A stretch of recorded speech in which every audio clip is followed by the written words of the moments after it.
तारीख होती 23 जून 2018.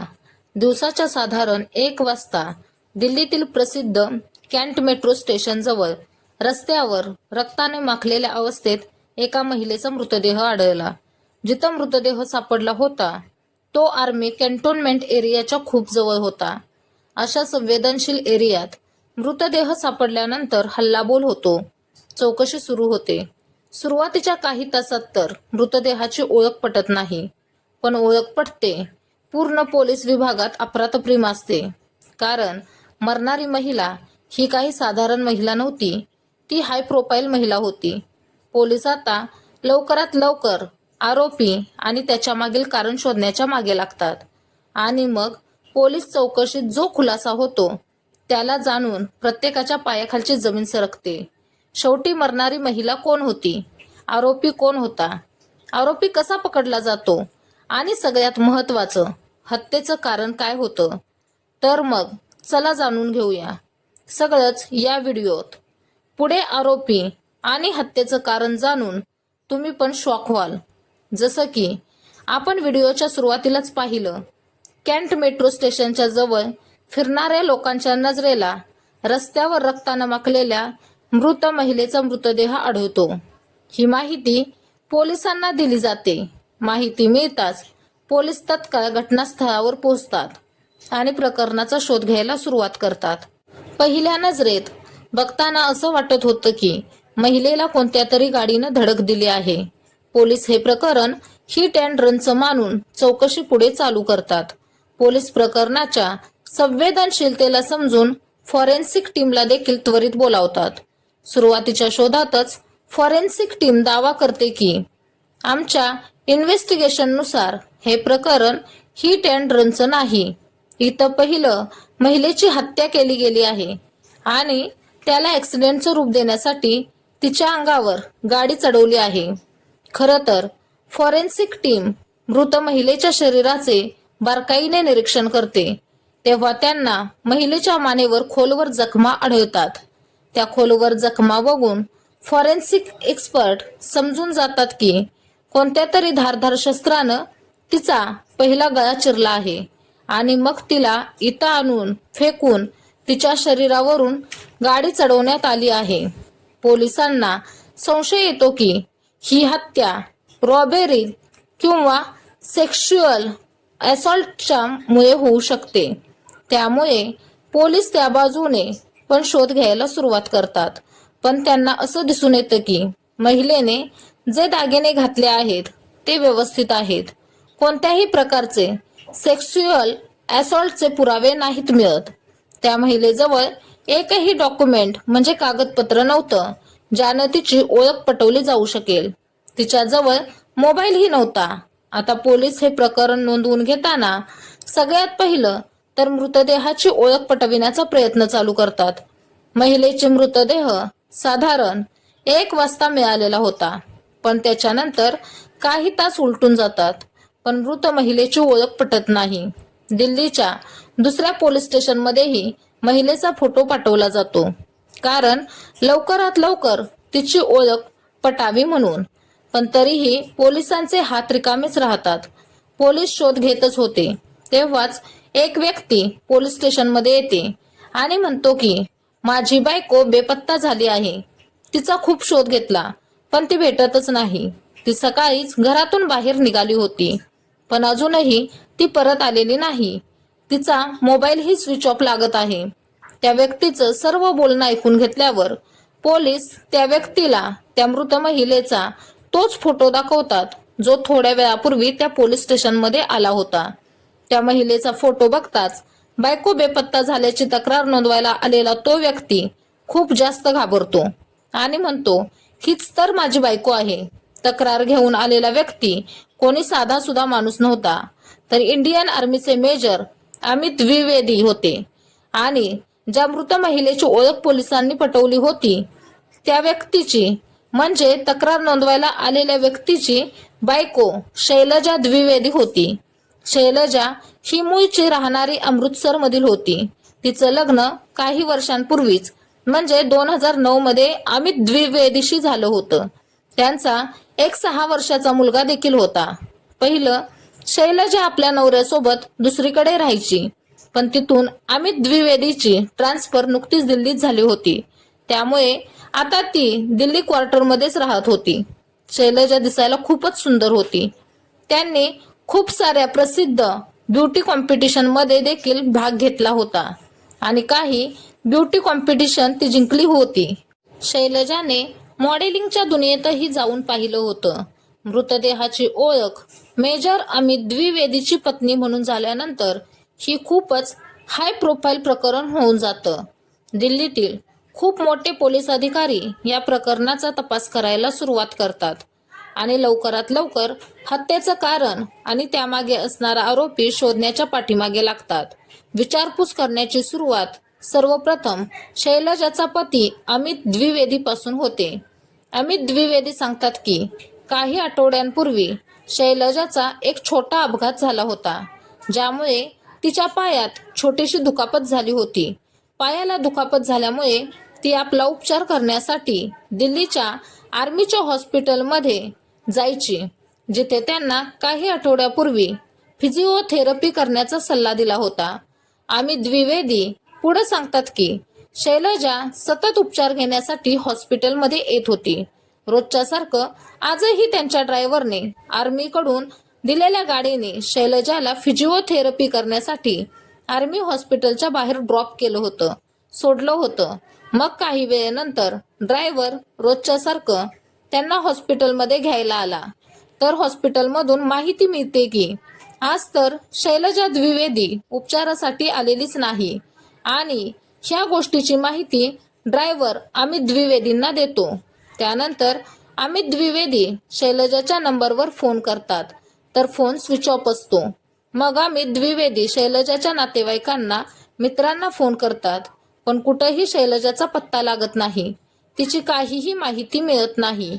मग अमित द्विवेदी वेळ वाया न घालवता धावत पोलीस स्टेशनमध्ये जातात, जिथं ते फोटोच्या माध्यमातून आपल्या बायकोची ओळख पटवतात. नंतर त्यांना हॉस्पिटलमध्ये नेलं जातं, जिथं शैलजाचा मृतदेह ठेवला होता. मृतदेह बघताच अमित द्विवेदी ओळखल्याची पुष्टी करतात. आता पोलिसांना एक गोष्ट तर समजली होती की हा मृतदेह कोणाचा आहे. पोलिसांनी एक तर तिढा सोडवला होता. आता पोलिसांसमोर दोन प्रश्न होते. ह्या महिलेची हत्या कोणी केली आणि का केली? पोलीस अमित द्विवेदीला विचारतात की काय तुमचा कोणावर संशय आहे? अमित द्विवेदी ज्याचं नाव घेतात ते ऐकून प्रत्येकालाच आश्चर्य वाटू लागतं. अमित द्विवेदी कोणा दुसऱ्याचं नाही, तर इंडियन आर्मीतील दुसऱ्या मेजरचं नाव घेत होते आणि सांगत होते की त्यांनीच शैलजाची हत्या केली असेल, कारण ते खूप दिवसांपासून शैलजाला त्रास देत होते. अमित द्विवेदीनं ज्यांचं नाव घेतलं होतं, ज्यांच्यावर संशय व्यक्त केला होता, त्यांचं नाव मेजर निखिल रॉय हंडा. आता सगळ्यात पहिलं पोलीस निखिल रॉय हंडाबद्दल माहिती काढायला सुरुवात करतात. जेव्हा माहिती मिळते तेव्हा समजतं की निखिल रॉय हंडाची पोस्टिंग तर मेरठ बेस कॅम्पमध्ये आहे. चौकशीला पुढे नेत पोलीस सगळ्यात आधी त्या हॉस्पिटलमधील CCTV चेक करायला सुरुवात करतात, जिथं शैलजा द्विवेदी उपचारासाठी जात होत्या. काहीच वेळाच्या कष्टानंतर पोलीस बघतात की हॉस्पिटलच्या बाहेर जसंही शैलजा द्विवेदी गाडीतून उतरतात, तेव्हा काहीच क्षणात दुसरीकडून एक होंडा सिटी कार येते. त्या कारमधून एक व्यक्ती बाहेर येतो आणि थोडा वेळ शैलजासोबत बोलतो आणि दोघेही त्या गाडीमधून निघून जातात. कारच्या बाहेर निघालेल्या त्या माणसाची ओळख अमित द्विवेदी मेजर निखिल रॉय हंडा असल्याचे करतात. मेजर निखिल रॉय हंडाची लोकेशन हिस्ट्री आणि कॉल हिस्ट्री बघून माहिती पडतं की ज्यावेळेस शैलजा द्विवेदीची हत्या झाली होती, त्यावेळेस शैलजा द्विवेदीचा आणि मेजर निखिल रॉय हंडाचं लोकेशन एकच होतं. त्याशिवाय 23 जून 2018ला सकाळी 10 वाजल्यापासून 12 वाजेपर्यंत ह्या दोघांमध्ये फोनवर बोलणं देखील झालं होतं. हा सगळा खुलासा झाल्यानंतर पोलिसांची टीम मेजर निखिल रॉय हंडाचा शोध घ्यायला लागते, पण कुठंही त्याचा पत्ता लागत नाही. त्यांना दुसऱ्या दिवशी म्हणजे 24 जून 2018च्या सकाळी दिल्ली पोलिसांच्या नेतृत्वाखाली 6 टीम बनवल्या जातात आणि त्यांना लवकरात लवकर शोधण्याचं काम दिलं जातं.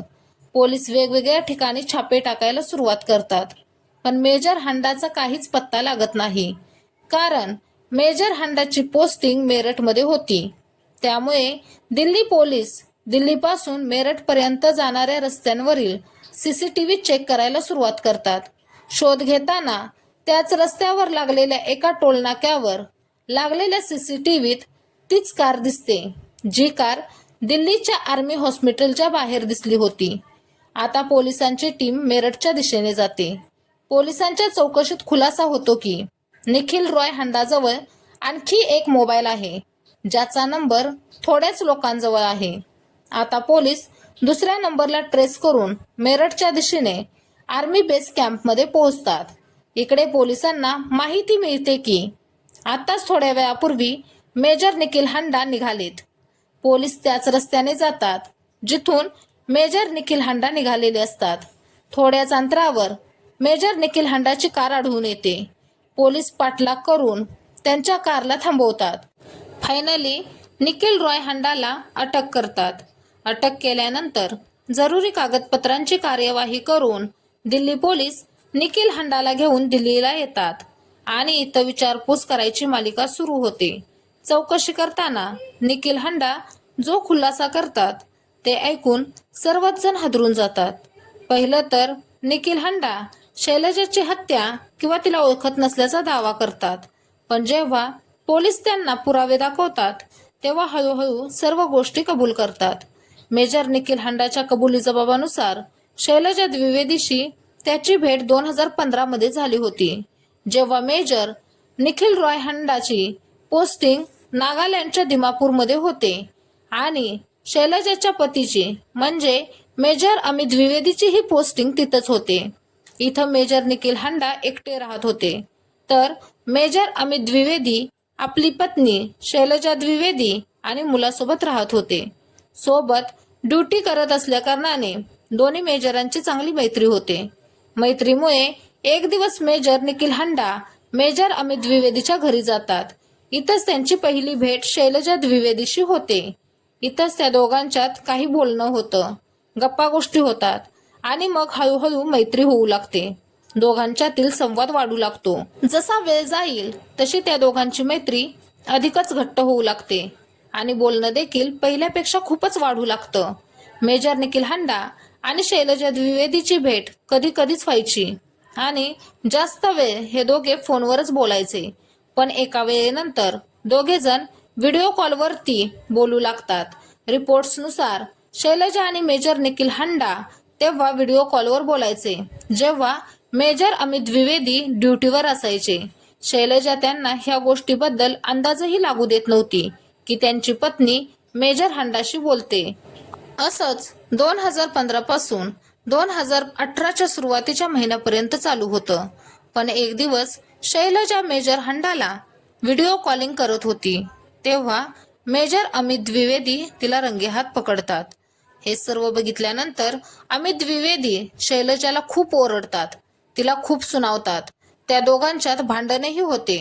शैलजाला मेजर निखिल हांडाशी बोलायला मनाई करतात. ते तिला सांगतात की आजपासून तू कधीच निखिल हांडाशी बोलणार नाहीस. निखिल हांडाला भेटून अमित द्विवेदी सांगतात की आजपासून तू शैलजाला भेटणार नाहीस, तिच्याशी बोलणार नाहीस आणि काही संपर्कही ठेवणार नाहीस, नाहीतर याचे परिणाम खूप वाईट होतील. मेजर निखिल हांडाच्या कबुली जबाबानुसार या घटनेनंतर काही महिन्यांपर्यंत त्या दोघांच्यातील बोलणं बंद होतं. पण काही महिन्यानंतर यात एकदा ते एकमेकांशी बोलायला लागतात. ह्या घटनेनंतर काहीच महिन्यांनी म्हणजे एप्रिल 2018ला अमित द्विवेदीची बदली दिल्लीला होते. त्यामुळे मेजर अमित द्विवेदी आपल्या कुटुंबासोबत दिल्लीला येतात आणि आर्मी क्वार्टरमध्येच राहायला लागतात. तर निखिल हांडाची याच्या अगोदर मेरठ बेस कॅम्पमध्ये बदली होती.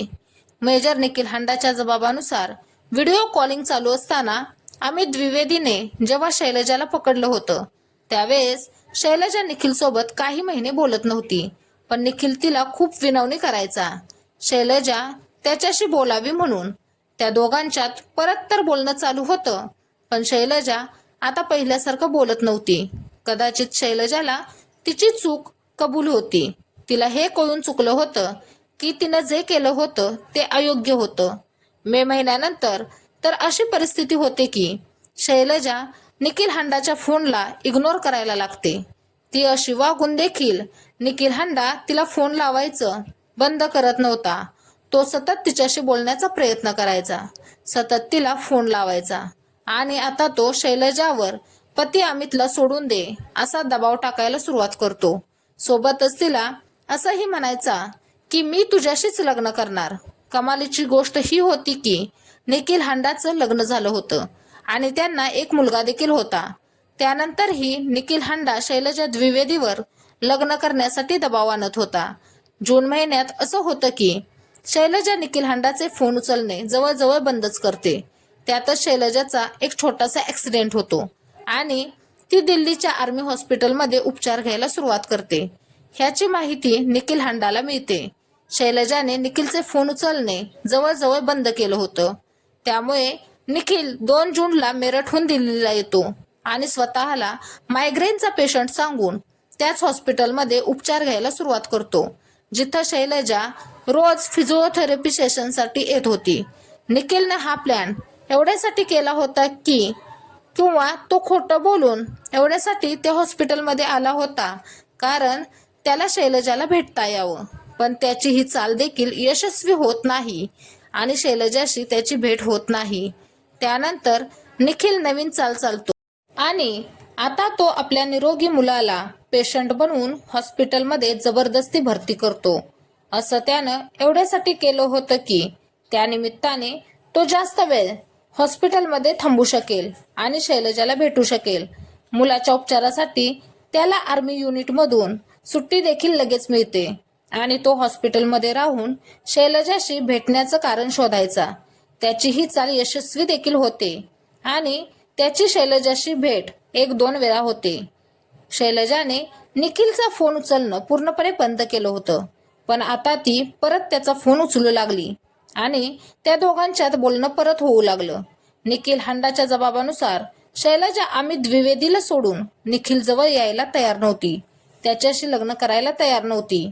एक दिवस फोनवर बोलता बोलता निखिल शैलजाला म्हणतो, कमीत कमी तू मला एकदा भेट तरी, त्यानंतर मी तुला कधीच फोन करणार नाही.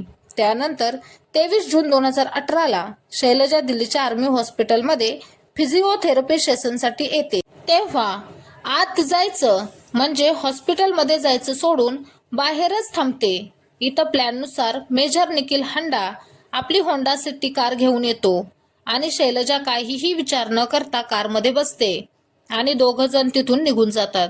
काही किलोमीटरपर्यंत गेल्यानंतर मेजर निखिल आपली कार थांबवतो आणि परत कारमध्येच त्या दोघांचं बोलणं सुरू होतं. इथं निखिल हांडा शैलजावर लग्नाचा दबाव टाकू लागतो. मेजर निखिल हांडा शैलजावर इतका फिदा होता, तिच्या पाठीमागे तो इतका वेडा झाला होता की तो कारमध्येच बसून त्याच्या पत्नीला फोन लावतो आणि सांगतो की मी तुला घटस्फोट देणार आहे कारण मी दुसरं लग्न करणार आहे. त्यानंतर निखिल हांडा शैलजाला म्हणतो, तू पण तुझ्या नवऱ्याशी जितक्या लवकर होईल तितक्या लवकर घटस्फोट घे, म्हणजे आपण दोघं लगेच लग्न करू. पण शैलजा आपला पती अमित द्विवेदीला घटस्फोट द्यायला नकार देते. ह्या गोष्टीला घेऊन कारच्या आतच शैलजा आणि निखिल हांडाच्या मध्ये भांडण व्हायला सुरुवात होते. ह्या भांडणादरम्यान शैलजा निखिलला सांगते की मी आणि तू फक्त मित्र आहोत. मी तुला ह्यापेक्षा काहीच जास्त नाही समजत. मी तुला फक्त माझा चांगला मित्र मानते. मी तुझ्याशी लग्न नाही करू शकत जर तू माझा पाठलाग सोडला नाहीस आणि मला फोन करणं बंद केलं नाहीस तर मी तुझी तक्रार पोलीस स्टेशनमध्ये करेन आणि तुझ्या विरोधात कोर्ट मार्शल दाखल करेन. हे ऐकल्यावर निखिल हांडाला एवढा राग येतो की तो तिला सांगतो की जर तू माझी झाली नाहीस तर तू कोणाचीच नाहीस राहणार. बस एवढं बोलून तो शैलजाचा गळा आवळायला सुरुवात करतो आणि पुढच्या क्षणी सोबत आणलेल्या चाकूने शैलजाच्या गळ्यावर वार करायला सुरुवात करतो. शैलजा द्विवेदी इच्छा असून देखील निखिलच्या ताब्यातून सुटू शकत नाही आणि चाकूच्या वारांमुळे गाडीतच जीव सोडते. शैलजाला मारल्यानंतर तो समजू शकत नाही की ह्या मृतदेहाला कुठं लपवायचं. त्याला भीती वाटू लागते की ह्या मृतदेहाला सोबत घेऊन जास्त दूरपर्यंत गेलो तर पकडले जाऊ. म्हणून तो तिथंच मृतदेहाला पहिलं गाडीतून खाली फेकतो आणि मग खूप वेळा आपल्या कारला शैलजाच्या शरीरावर आणि खास करून तिच्या चेहऱ्यावर चढवतो. कारण ही हत्या न वाटता ॲक्सिडेंट वाटला पाहिजे आणि तिच्या ओळखीला ही मिटवता यायला पाहिजे. शैलजाच्या मृतदेहाला ठिकाण्यावर लावल्यानंतर निखिल हांडा शैलजाचा मोबाईल घेतो आणि काही अंतर गेल्यानंतर कचऱ्याच्या डब्यात फेकून देतो. त्यानंतर तो दिल्लीच्या त्याच घरात जातो जिथं तो पाठच्या काही दिवसांपासून राहिला होता. इथं आल्यानंतर पहिलं तो आंघोळ करायला निघून जातो. निखिल तयार होऊन परत त्या दिल्लीच्या आर्मी हॉस्पिटलच्या बाहेर जातो, कारण तिथं जाऊन परिस्थितीचा अंदाज घेता येईल म्हणून.